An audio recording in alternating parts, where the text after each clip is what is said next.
Hello everyone, आपका स्वागत है हमारी इस चैनल पर। आज की वीडियो में मैं आपको बताऊंगी कि पार्षद अंतर्नियम की विशेष सामग्री क्या होती है, मतलब कंटेंट एंड क्लॉजेज या subject matter of article of association. कौन कौन सी बातें हैं जो पार्षद अंतर्नियम में लिखी जाती है और कैसे कैसे हम पार्षद अंतर्नियम में बदलाव कर सकते हैं, परिवर्तन कर सकते हैं। तो अगर आपको मेरा वीडियो पसंद आता है तो वीडियो को लाइक, चैनल को सब्सक्राइब कीजिएगा। आपको मेरे चैनल पर कॉमर्स से रिलेटेड हर इंपॉर्टेंट टॉपिक की वीडियो मिलेगी। तो स्टार्ट करते हैं आज के क्वेश्चन से। अंतर्नियम कंपनी के आंतरिक नियम होते हैं, अतः इनमें प्राय उन सब बातों का उल्लेख होता है जो कि कंपनी के आंतरिक प्रबंध और संचालन से संबंधित है। प्राय प्रत्येक कंपनी अपनी सुविधा अनुसार अपने अंतर्नियमों को तैयार करती है, मतलब सबके लिए अंतर्नियम तैयार करना जरूरी होता है। पार्षद सीमा नियम के आधार पर ही हम पार्षद अंतर्नियम बनाते हैं और सभी कंपनियों के अंतर्नियम अलग अलग हो सकते हैं, अलग अलग ही होते हैं। ठीक है। साधारणतः सारणी ए को अंतर्नियमों को एक आदर्श स्वरूप माना जाता है तथा उसके अनुरूप ही नियम और उपनियम बनाए जाते हैं। एक कंपनी के पार्षद अंतर्नियम में निम्नलिखित बातें होती है। कौन कौन सी बातें होती हैं पार्षद अंतर्नियम में? सबसे पहली बात क्या होती है?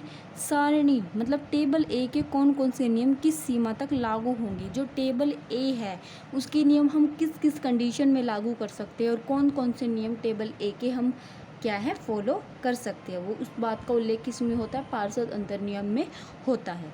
सेकंड पॉइंट है प्रारंभिक अनुबंधों की पुष्टिकरण की विधि, मतलब प्रीलिमिनरी कॉन्ट्रैक्ट, जो कि कंपनी शुरू होने से पहले कोई कॉन्ट्रैक्ट हुआ है उस बात का उल्लेख भी किस में होता है? पार्षद अंतर्नियम में होता है कि कंपनी शुरू होने से पहले ये कॉन्ट्रैक्ट है जो वो हो चुके हैं। ठीक है।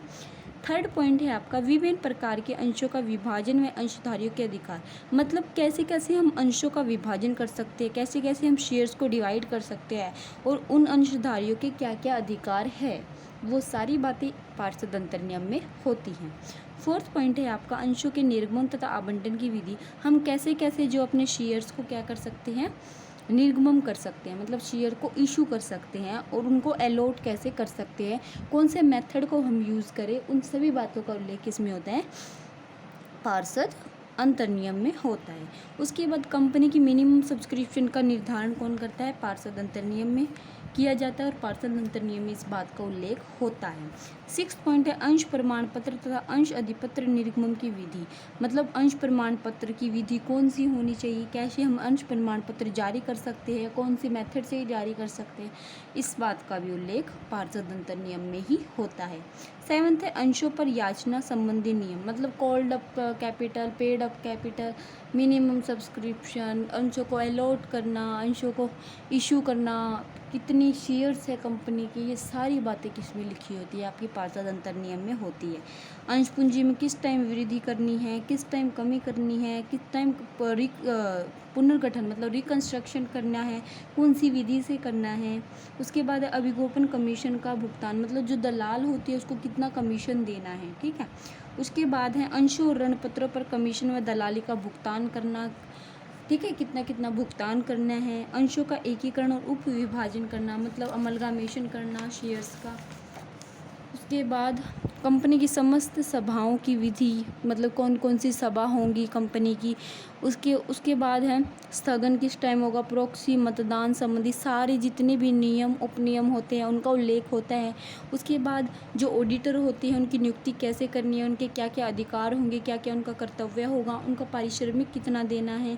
उसके बाद प्रबंधक है, जो प्रबंधक कौन होगा, प्रबंधन संचालन कौन करेगा, संचालक कौन होगा, सचिव की नियुक्ति संबंधी सारे प्रावधान किसमें होते हैं? पार्षद अंतर्नियम में होते हैं। सार मुद्रा के प्रयोग संबंधी नियम, कैसे कहाँ कहाँ हम अपनी कंपनी की कॉमन सील है जो वो यूज़ कर सकते हैं। लेखा पुस्तकों के लिखने व रखने की विधि, किस तरीके से कौन से मेथड से हम अपने जो अकाउंट्स की बुक है उसको रख सकते हैं। उसके बाद 17 पॉइंट है आपका capitalisation of a profit, capitalisation of profit कितना होगा। फोर फीचर शेयर्स की विधि कि किस तरह से हमें अपने शेयर्स को जब्त करना है, कौन से मेथड यूज़ करना है। उसके बाद 19 प्रस्ताव से संबंधित नियम, कैसे हम प्रस्ताव को क्या है उसके कंपनी के सामने प्रस्ताव रख सकते हैं। उसके बाद है सदस्यों के मताधिकार, सदस्यों के क्या क्या वोट किस किस टाइम पर वोट डालने के अधिकार है, ऋण लेने के अधिकार, उसकी सीमा, कहाँ तक कोई ऋण ले सकता है। उसके बाद संचालक मंडल के अधिकार कितने हैं, लाभांश की घोषणा, उसके भुगतान संबंधी नियम, संचयन कोषों के निर्माण संबंधी नियम, कंपनी के समापन की विधि। अगर कंपनी हमें ख़त्म करनी है, उसका डिसोल्यूशन करना है, तो कौन सी विधि से हम उसका डिसोल्यूशन करेंगे, इन सभी बातों का उल्लेख किस में होता है, पार्षद अंतर्नियम में होता। बहुत सारी बातें होती है, इससे भी ज़्यादा बातें होती है। आप बहुत सारी बातों को पॉइंट बना के एक्सप्लेन करके लिख सकते हो, लेकिन इसमें 25 पॉइंट्स दिए हुए, 25 में से अगर आप 15 पॉइंट्स भी याद करते हो तो ये क्वेश्चन आपका बिल्कुल पक्का हो जाएगा। तो ये इसके 25 पॉइंट्स मैंने आपको बताए। आप इनमें से कोई भी 15 पॉइंट भी याद कर लो तो आपका क्वेश्चन ही प्रिपेयर हो जाएगा। उसके बाद इसमें से यही आ सकता है कि पार्षद अंतर्नियमों में हम परिवर्तन कैसे कर सकते हैं। प्रत्येक कंपनी को अपने पार्षद अंतर्नियम में परिवर्तन कराने का वैधानिक अधिकार हो सकता है। मतलब वैधानिक अधिकार है कि कंपनी चाहे तो अपने पार्षद अंतर्नियम में परिवर्तन कर सकती है। कंपनी अधिनियम 2013 की धारा 14 के अनुसार अधिनियम की व्यवस्थाओं तथा अपने सीमा नियम में दी हुई शर्तों के अधीन एक कंपनी विशेष प्रस्ताव द्वारा अपने अंतर्नियमों में परिवर्तन कर सकती है। कोई भी ऐसी व्यवस्था जो अंतर्नियमों का परिवर्तन करने से रोकती है सदस्यों पर बाध्य नहीं है। मतलब कोई भी ऐसा लॉ नहीं है कि हम इसमें परिवर्तन नहीं कर सकते, हम जब चाहे इसमें परिवर्तन कर सकते हैं।